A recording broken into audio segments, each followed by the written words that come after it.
ये कहानी है उत्तर प्रदेश के सुल्तानपुर जिले के एक छोटे से गांव की। एक बड़ा सपना देखिए, कुछ बड़ा करिए अपने लिए, अपने माँ बाप के लिए। होना होगा जो आपके लिए बेहतर होगा वो ऊपर वाला आपको दे देता है। दोस्तों, कहते हैं जिंदगी का सबसे बड़ा गुरु वक्त होता है।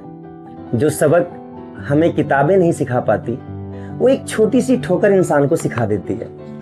वैसे तो हर इंसान की जिंदगी अपने आप में एक कहानी होती है, लेकिन कुछ कहानियां ऐसी होती हैं जो सिर्फ एक इंसान की जिंदगी नहीं बदलती बल्कि लाखों लोगों को सोचने पर मजबूर कर देती है। आज मैं आपको ऐसे ही एक लड़के की कहानी सुनाने जा रहा हूँ। ये कहानी है उत्तर प्रदेश के सुल्तानपुर जिले के एक छोटे से गांव की, जहां एक साधारण सा परिवार रहता था। उसी परिवार में एक लड़का था जो उस समय 10वीं में पढ़ता था। उसके घर में पढ़ाई का एक अच्छा खासा माहौल था। उसके बड़े भाई भी पढ़ाई करते थे और उसके पिता एक टीचर थे। घर में सभी लोगों का सपना था कि ये बच्चा भी पढ़े और आगे कुछ बड़ा करे, लेकिन उस लड़के का मन पढ़ाई में बिल्कुल भी नहीं लगता था। किताबें खोलते ही उसका ध्यान भटक जाता था। उसे सिर्फ खेलना, दोस्तों के साथ घूमना और दिन भर मस्ती करना ही अच्छा लगता था। पढ़ाई उसके लिए एक बोझ बन चुकी थी। उसके पिता उसको रोज समझाते, बेटा आज मेहनत करोगे तो कल जिंदगी आसान होगी, अगर आज पढ़ाई से भागोगे तो पूरी जिंदगी संघर्ष करना पड़ेगा। लेकिन इन बातों का उस पर कोई असर नहीं होता था। दिन बीतते गए और एक दिन उसके पिता का धैर्य जवाब दे दिया और उन्होंने गुस्से में आकर बोला कि अगर पढ़ना लिखना नहीं है तो घर में बैठकर क्या करोगे, जाओ कुछ काम धाम करो।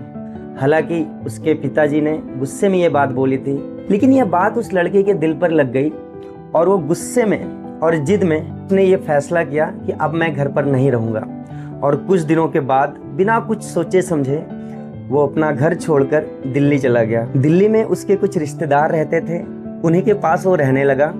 उसके कुछ कजिन सिलाई के कारखाने में काम करते थे, उन्होंने उसे भी वहीं हेल्पर का एक काम दिला दिया। अब उसकी जिंदगी पूरी तरह बदल चुकी थी। सुबह से शाम तक धागे उठाना, कपड़े एक जगह से दूसरी जगह ले जाना, बाजार से सामान लाना, मजदूरों की मदद करना, उसकी यही जिंदगी बन गई थी। जिस लड़के ने कभी घर में आराम से पूरे दिन बिताए थे, वह छोटी छोटी जिम्मेदारियों के बीच पसीना बहा रहा था। और ऐसे होते होते लगभग 15 से 20 दिन बीत गए। एक दिन कारखाने के मालिक ने उसे बाजार से कुछ सामान लाने के लिए भेजा। वह सामान लेकर वापस आया, लेकिन जल्दबाजी में उसने एक छोटी सी गलती कर दी। वो कुछ सामान गलत लेकर चलाया, जो मंगवाया गया था वो नहीं लाया। बस इतनी सी बात पर मालिक के बेटे ने सबके सामने उसे जोर से डांट दिया। वह लड़का चुपचाप सुनता रहा, उसने कोई जवाब नहीं दिया, लेकिन उसके दिल के अंदर बहुत कुछ टूट चुका था। और दोपहर में वो बगल में ही, जहाँ उसका कारखाना था उसके बगल में रूम था, वहाँ जब दोपहर में वो खाना खाने गया, उसने जैसे ही दरवाजा बंद किया उसकी आंखों में आंसू बहने लगे। वो फूट फूट कर रोने लगा। वो पहली बार अपने पिता की हर बात याद करने लगा।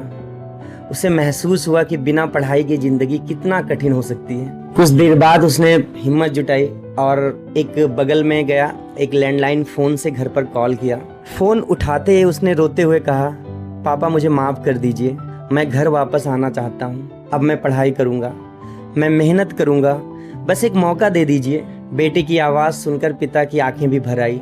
उन्होंने भावुक होकर कहा, बेटा मैं तो बस यही चाहता था कि तुम्हें शिक्षा की असली कीमत समझ में आ जाए। घर वापस आ जाओ, अभी भी देर नहीं हुई है। और बच्चा फिर घर आ जाता है और घर आकर वो अपनी पढ़ाई स्टार्ट कर देता है। और उस समय एग्ज़ाम के लिए मुश्किल से 15 दिन बचे हुए थे। वो बच्चा पढ़ाई करता है और सारे सब्जेक्ट में पास हो जाता है। लेकिन किस्मत ने एक बार फिर उसकी परीक्षा ली। मैथ में वो सिर्फ 1 नंबर से फेल हो गया। रिजल्ट देखकर उसकी आंखें भर आई।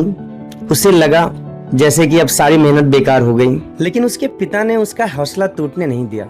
उन्होंने उसके कंधे पर हाथ रखा और मुस्कुरा कर कहा, बेटा तुमने 1 महीने की मेहनत में इतना अच्छा किया है, हारने की नहीं सीखने की ज़रूरत है। अगले साल पूरी तरह से मेहनत करना, मुझे पूरा भरोसा है कि तुम बहुत अच्छा करोगे। पिता के इन शब्दों ने उसके अंदर एक नई ऊर्जा भर दी। उसने फिर से किताबें उठाई।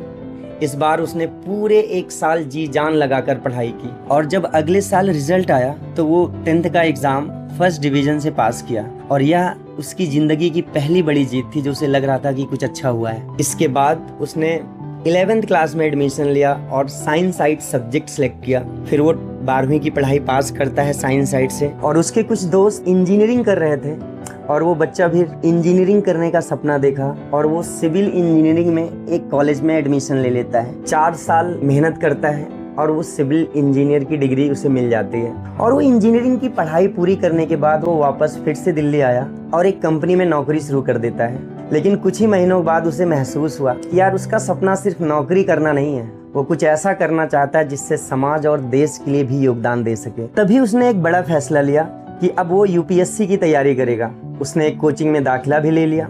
1 साल तक नियमित कोचिंग की और पूरी लगन के साथ सेल्फ स्टडी शुरू कर दी। लेकिन उसके मन में एक सवाल हमेशा बना रहता था कि कब तक मैं घर वालों पर बोझ बनकर रहूं। यही सोचकर उसने बच्चों को पढ़ाना शुरू कर दिया।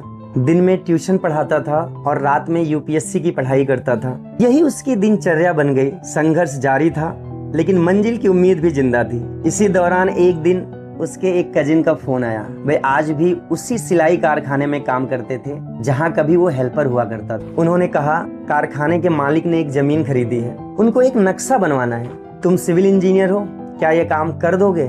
तो उसने बिना किसी झिझक के कहा, जरूर, क्यों नहीं करूँगा, इस संडे को मैं जरूर आ जाऊंगा। और संडे को वो मेट्रो से वहां पहुंच जाता है और वो जैसे ही मेट्रो स्टेशन से बाहर निकलता है, वहां पे उसने देखा कि उसे लेने के लिए कारखाने के मालिक ने अपनी गाड़ी भेजी है। पल के लिए वो मुस्कुरा दिया। जिस जगह कभी वो साधारण हेल्पर हुआ करता था, आज उसी जगह उसका स्वागत सम्मान के साथ हो रहा है।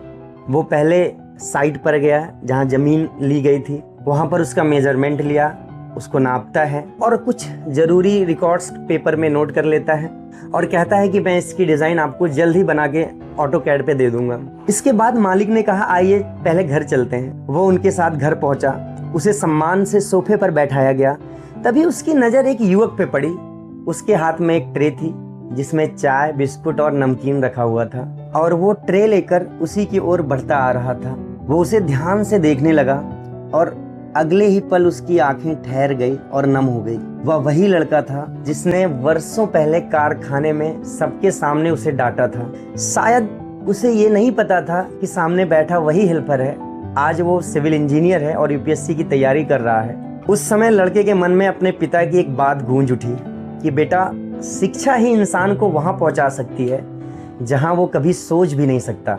उसकी आंखें नम हो गई और वो मन ही मन सोचने लगा कि जिस इंसान के लिए मैं कभी धागा, कपड़ा, सामान लाया करता था, आज वही इंसान मेरे सामने सम्मान से चाय रख रहा है।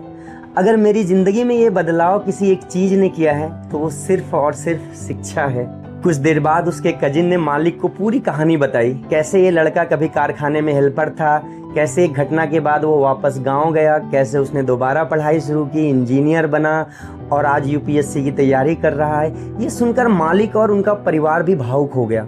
मालिक उठे, उन्होंने उसे गले लगा लिया और कहा, बेटा, हमें तुम पर गर्व है। अगर तुम्हें कभी भी किसी भी तरह की मदद की जरूरत पड़े, चाहे वो आर्थिक हो या किसी और प्रकार की हो, तो बिना झिझक मुझे बताना, मैं हमेशा तुम्हारे साथ खड़ा रहूंगा। उस दिन उस लड़के को एक बात पूरी तरह से समझ में आ गई, इज्जत कभी खरीदी नहीं जाती, उसे मेहनत और शिक्षा से कमाया जाता है। और मेरी आपसे एक छोटी सी अपील है कि अगर आप माता पिता हैं तो अपने बच्चों को जरूर पढ़ाइए, उनकी पढ़ाई से समझौता मत कीजिए। जरूरत पड़े तो आप 2 रोटी कम खाइए, साधारण कपड़ा पहन लीजिए, पुरानी गाड़ी से चल लीजिए, लेकिन अपने बच्चों को अच्छी शिक्षा दीजिए। क्योंकि मेरे पापा कहा करते थे कि पैसा खो सकता है, जायदाद बट सकती है, लेकिन शिक्षा एक ऐसी दौलत है जिसे कोई छीन नहीं सकता और उसमें जो मेहनत की जाती है वो कभी रायगा नहीं जाती। और अगर आप एक विद्यार्थी हैं, एक स्टूडेंट हैं, तो याद रखिए, आज की मेहनत कल की पहचान बनेगी। संघर्ष से मत डरिए, असफलता से मत घबराइए, क्योंकि कभी सिर्फ एक सही फैसला पूरी जिंदगी बदल देता है। आपका काम सिर्फ मेहनत करना है, बाकी का रास्ता समय और आपकी मेहनत मिलकर निकाल देंगे।